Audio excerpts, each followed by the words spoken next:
But I think the biggest issue here, especially for developing countries, is that quite often what they want to do is to determine their own policies rather than have to take the prescriptions of the IMF. Something unusual happened in Ouagadougou. One of the world's most powerful financial institutions quietly sent a top official straight into the capital. Not to threaten, not to rescue, but to look.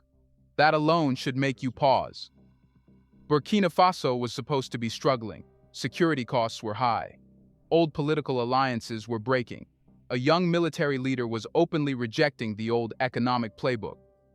In past African history, that combination usually ends the same way: inflation, shortages, and an IMF lecture delivered from afar. This time, the lecture never came. So why did the International Monetary Fund show up in person? Why did their tone suddenly shift from warning to acknowledgement? Let's find out.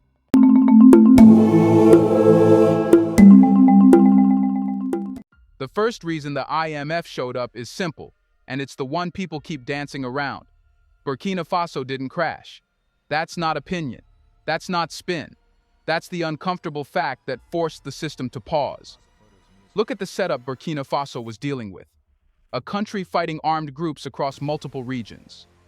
A leadership that openly distanced itself from old Western political channels.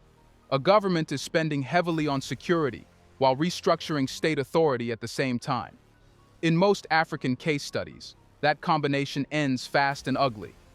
Currency pressure, budget overruns, import shortages, emergency borrowing. Then the IMF steps in remotely, with conditions already written. That script didn't play out. Months passed, then more months. Observers kept waiting for the familiar warning signs, the kind analysts are trained to spot early. They expected inflation to spiral. It didn't. They expected public finances to snap under pressure. They held. They expected basic state functions to stall. They kept running. Not smoothly, not perfectly, but intact. That's the part many critics avoid admitting. Burkina Faso wasn't booming, but it also wasn't breaking. And for institutions like the International Monetary Fund, that distinction matters more than headlines. The IMF doesn't operate on vibes, it operates on trajectories. When a country predicted to fall apart instead stabilizes, the institution doesn't clap, it investigates. Forecast errors are treated like alarms, not embarrassments. That's why this didn't stay at desk level. That's why the IMF didn't rely on reports or intermediaries. That's why Kenji Okamura didn't log into a video call. He got on a plane. Because something was off. Burkina Faso was absorbing shocks that normally tear weaker systems apart. Security spending didn't hollow out the budget the way models predicted. Political rupture didn't trigger financial paralysis. Even with pressure coming from multiple directions, the core of the economy stayed functional. And when that happens, it forces a rethink. The IMF has seen dozens of transitions like this across Africa. Most end the same way. This one didn't. That alone made it worth a closer look. Not because the IMF suddenly sympathized with the leadership, but because reality wasn't cooperating with expectations. This is where the story actually begins. Not with praise, not with ideology, but with a refusal to collapse. So the real question that brought the IMF to Ouagadougou wasn't, is Burkina Faso doing everything right? It was far more unsettling than that. Why didn't Burkina Faso fall apart when every rule of the old system said it should? Burkina Faso didn't fall apart because the government stopped letting the system bleed. That's the part outsiders didn't see at first, because it wasn't dramatic and it wasn't announced. There was no single decree that said reform starts now. Instead, pressure began to build inside the state itself. Slowly, relentlessly. For years, the Burkinabe system functioned the way many post-colonial systems do. Flexible rules, loose spending discipline, procurement that bent under influence, and an unspoken assumption that if things went wrong, external partners would step in. That assumption was the real poison. It rewarded disorder and punished responsibility. Under Traoré, that assumption was removed. Budgets stopped being suggestions. Spending controls tightened. Ministries that once operated on political instinct were forced to operate within limits. Projects that couldn't justify costs stalled instead of being waved through. Payments that used to disappear into administrative fog suddenly faced scrutiny. None of this was glamorous. In fact, it slowed things down. It annoyed people. It disrupted networks that had grown comfortable with inefficiency. But it did one critical thing. It stopped money from leaking faster than it entered. This is the point many miss. Burkina Faso didn't stabilize because it found new money. It stabilized because it stopped losing the money it already had. That's why, when the International Monetary Fund assessed progress, it wasn't dazzled by growth figures. It was struck by compliance. Roughly 90% of reform benchmarks were being met, not because donors were pleased, but because enforcement existed where it hadn't before. For the IMF, this is the difference between paper reform and real reform. Anyone can promise change. Very few governments are willing to absorb the backlash that comes with enforcing it. And Traoré's government absorbed it. That's why financial stability held even under strain.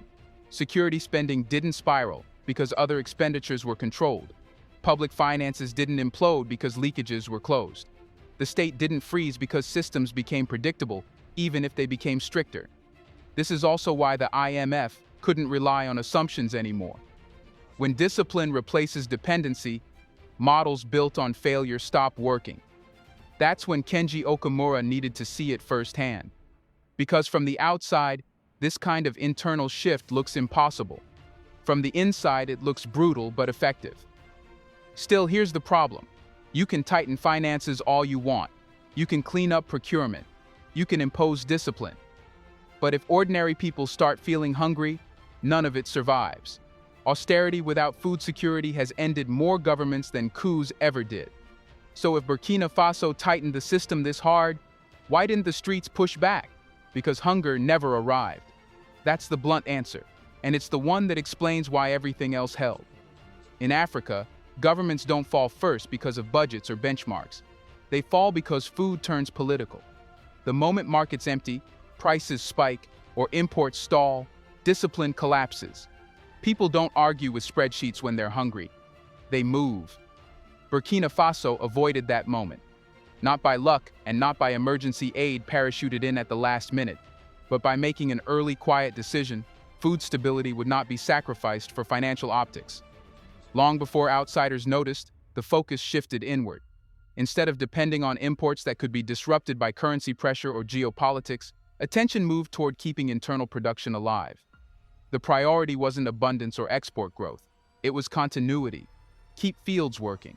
Keep supply routes moving. Keep markets predictable. That predictability changed everything.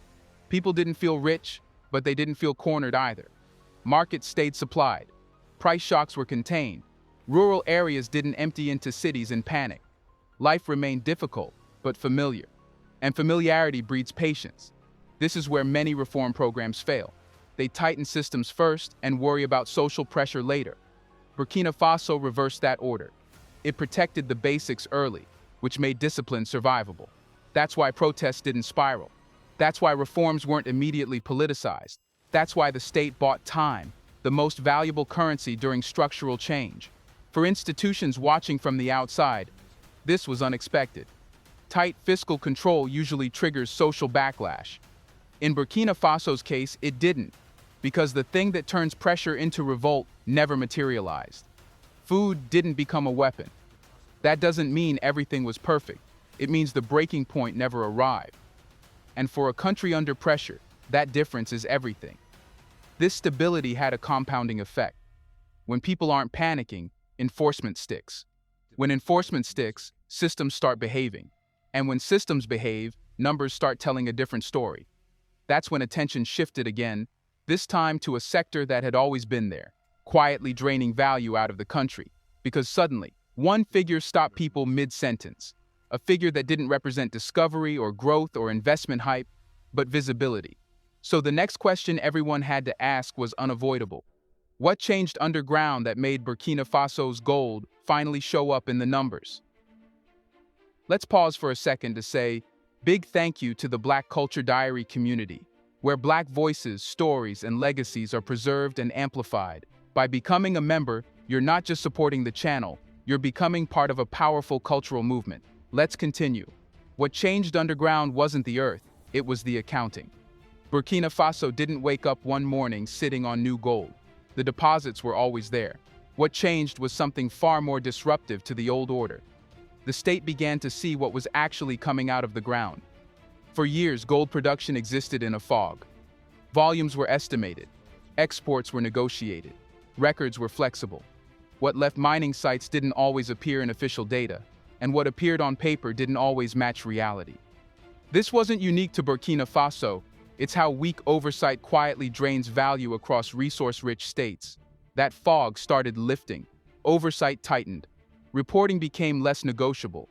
Tracking improved. Suddenly, production figures aligned with reality instead of convenience. The result was a number that shocked observers not because it was miraculous, but because it was honest. 94 tons. Not a discovery boom. Not a foreign-led expansion. A visibility correction. That's why the figure mattered. It signaled something more important than revenue: capacity. A state that can count its resources is a state that can eventually control them. And control is what external systems fear most because it removes leverage. For financial institutions, this wasn't ideological. It was technical. When production data becomes reliable, projections stabilize. When projections stabilize, the narrative of inevitable failure collapses. This is where the story shifted decisively. Because once gold stopped slipping through cracks, the broader picture snapped into focus. Food stability explained social calm. Financial discipline explained budget survival. But resource visibility explained why the system itself had to reconsider its stance. Burkina Faso wasn't improvising anymore. It was asserting administrative authority in one of the hardest sectors to govern. And that forced a reassessment. At this point, the IMF didn't need speeches to understand what was happening. The numbers had already done the talking. But the delegation did something that went beyond economics, something quiet, deliberate, and symbolic. Before leaving the country, they stepped away from spreadsheets and walked into history. Which raises the next question, one that can't be answered with data alone. Why did the IMF feel the need to acknowledge the past before closing the file on the present? Here's a reminder to please like and share the video and subscribe to our channel to watch more videos on Black culture, history, civilization, and identity. Let's continue now, because numbers alone didn't explain intent. By the time the IMF delegation finished its meetings, the data already made sense. Finances were holding, food systems were stable, resource reporting had tightened. On paper, the case was clear. But institutions like the IMF don't just assess economies, they assess direction. That's why the delegation did something that wasn't required, wasn't ceremonial, and wasn't random. They visited the Thomas Sankara Memorial. This mattered because Sankara doesn't symbolize nostalgia. He symbolizes discipline, rupture, and refusal. He represents a state that chooses order over comfort and sovereignty over approval, even when it costs politically. Walking into that space wasn't about honoring the past. It was about understanding the logic of the present. The IMF needed to answer a deeper question. Is this government improvising, or is it operating from conviction? That distinction changes everything. A government chasing approval adjusts its behavior quickly under pressure. A government driven by conviction absorbs pressure and keeps moving. The second type is harder to influence but far more predictable once its trajectory is clear. That's what the visit quietly acknowledged. Traoré's government wasn't managing optics for donors. It wasn't reforming to unlock applause. It was enforcing control because it believed disorder itself was the enemy. That belief explained the financial discipline. It explained the protection of the food supply. It explained the tightening around gold reporting. The memorial tied those threads together. For the IMF, this wasn't an endorsement. It was recognition of internal coherence. When a government's actions align with its historical narrative, policies stop swinging wildly. That stability matters more to financial systems than ideology ever will. This is why the language shifted. Instead of warnings, the words became credible. Instead of panic, the tone became resilient. Instead of distance, there was presence. Not because Burkina Faso had become perfect, but because it had become legible. And legibility is power.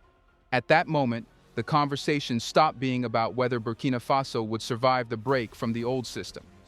That question had already been answered.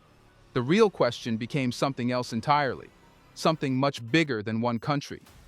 If a state can reject dependency, impose discipline, protect its people, and remain economically intact, what does that mean for the system that was built on the assumption that Africa cannot do this? It means the system's biggest assumption just cracked. For decades, the global order has run on a quiet belief that African states cannot break from dependency without triggering collapse. That sovereignty must come with chaos. That discipline without donor oversight is impossible. That refusal equals failure. Burkina Faso just disrupted that logic, not by speeches, not by ideology, by staying intact. When the International Monetary Fund adjusted its language, it wasn't being generous. It was accurate. The economy did not implode. The state did not freeze.